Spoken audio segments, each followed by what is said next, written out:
I've been doing the right thing for all these years now, and where has it gotten me? Nowhere.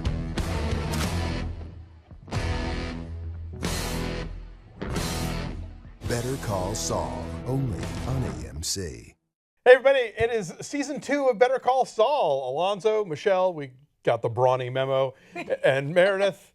So we're back, and Slippin' Jimmy is back. I am so ready for this. I had to look up Cocobolo desk because I had forgotten about that. That was part of his description of the dream office to Kim. What does it look like? It's kind of an oily Central American wood. There's a whole wiki page for Cocobolo. Nice. It's like almost like the smarmy lawyer dream if you think about it. It is slick, like the man who owns it. I love the notion of, because I think one of the interesting things in drama, literature, whatever, is what happens when you get everything you thought you wanted. You know, and that's what this episode is, that he is getting legitimacy as a lawyer. He's getting the sweet gig. I mean, the super sweet gig, the what can I put in the fridge for you, all the company car, and it does none of it means a thing. Yeah, and I thought the way that they bookended this episode was so awesome. Between like that flashback again, we're back in that scene at the Cinnabon where we started in Omaha. In season 1, and we see his unwillingness to like push that alarm, and then we like bookend with, you know, how he used to be and how willing he was to just like push the button and see what the fuck happens. Sure, yeah.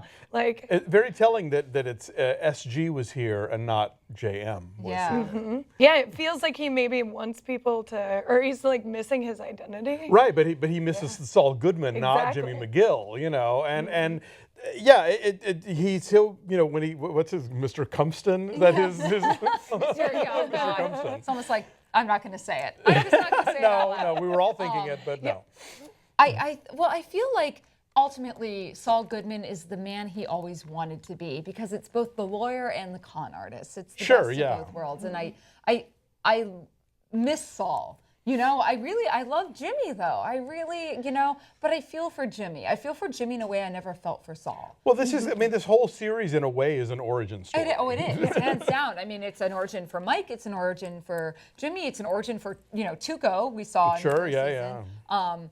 I think I love how this episode started. It was strong. It was a great season opener. I think, you know, we get to see a lot of resolutions and a lot of new storylines, but it makes me wonder, where are we going? Because it felt very satisfying, as like I'm not quite sure like what the big plot line of this season's going to be. Yeah. True. Yeah. I mean, this is almost feels like a season finale. Yeah. You know, you're right, because it does end in this way of like, I'm resolution, but don't want it. You know? It's almost resolving the end of last season. Honestly, it's like that happy ending you didn't get. Because there was a lot of the elements from the first couple of minutes, like the first 15 minutes, were the same from the season finale, if you guys remember. Sure, yeah. So I think it was a nice way to kind of remind everyone where we were and where we're going, and I think episode 2 is really going to be the opening of the season. Well, I think Mike is going to have to rescue the idiot drug guy. Oh my God.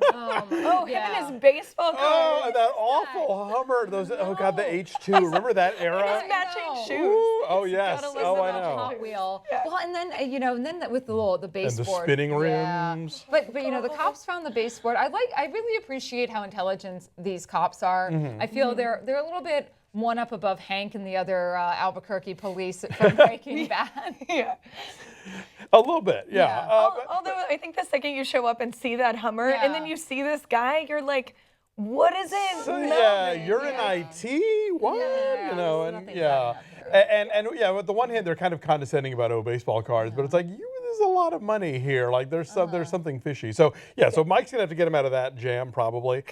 And then we have to sort of figure out what, you know, you're right. How does Jimmy marry, you know, the what he knows as a lawyer with how he sees the world and wants to get through the world by being the con artist, you know? I love Kyle Bornheim, so that was that was great. And Rhea Seehorn, I cannot say enough how great Kim is on this show. I love her. And I love how she goes from being completely not wanting to participate to then totally yes-anding.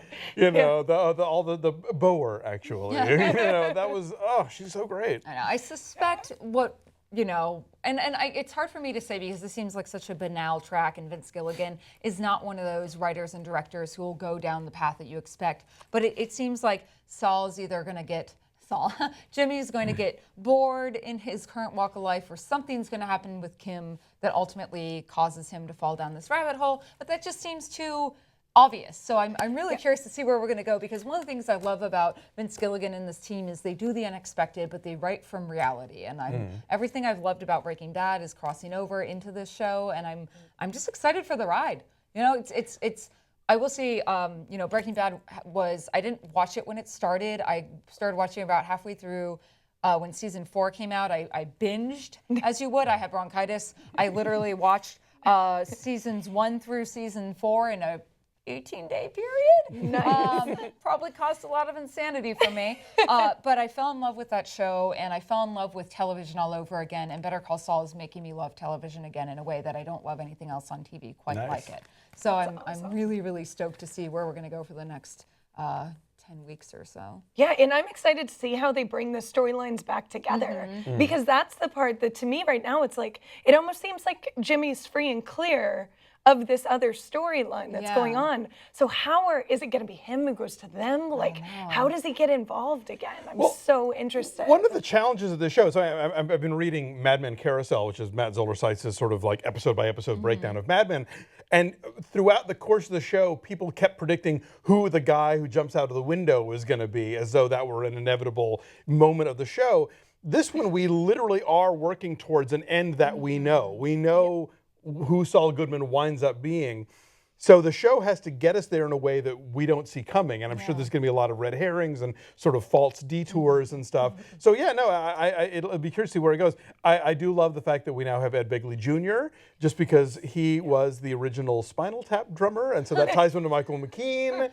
You know, I like these little co-starring permutations that pop up. I'm also curious to see who we're going to see from Breaking Bad start showing up, because now that we have the influence of the ABQ police, are we going to see a young Hank at some point? You know, who are we going to see? Because I feel there's going to be a lot of room for cameos, and I'm excited for this season. True, but I think they'll be cool about it. Yeah, they're not going to just like, you know, with that stuff. Yeah. So that's a good thing. So yeah, so we'll be back next week. Ben will be joining us also when he's back in town. So stick around. It's going to be a fun season.